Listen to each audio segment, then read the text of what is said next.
Hello students, welcome to Food and Nutrition 1. This is an exciting and fun and very different class than most of your other classes that you're going to be having. This is a high school class that is offered to any student who's in 9th, 10th, 11th, or 12th grade in the state of Utah, whether you're living in St. George or Logan or Murray, Utah.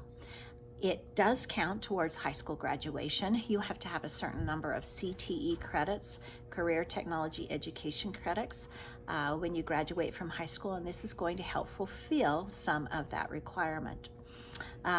This class is divided up into different modules. The first module that we're going to be taking and discovering or working with is safety and sanitation. I need you safe and I need you sanitary.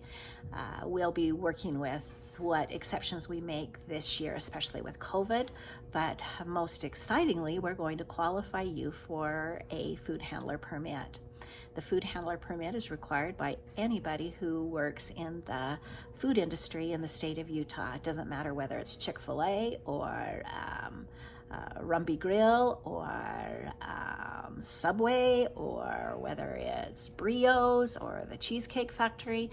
Anybody who works with food for the public has to have a food handler permit. This is to ensure that they are safe from getting any diseases from you or being passed from one food onto another. Lots to learn there. We'll talk more about it later. We'll then move on and talk about some kitchen basics, about how do you measure accurately so that your food turns out perfectly? How do you cut recipes in half and double them? What does cream mean? What does sauté mean? We'll be working with some of the terminology, just some basic things that you need to know before we launch into the major part of this class, which happens to deal with the 6 different families of nutrients. Do you know any of them?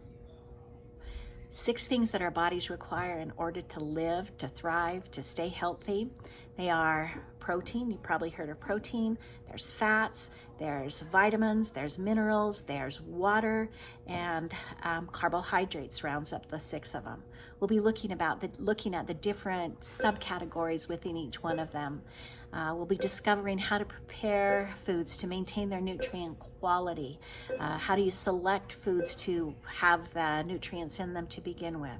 Lots to learn, so little time to learn it. Welcome. I'm glad you're here with me. See you later.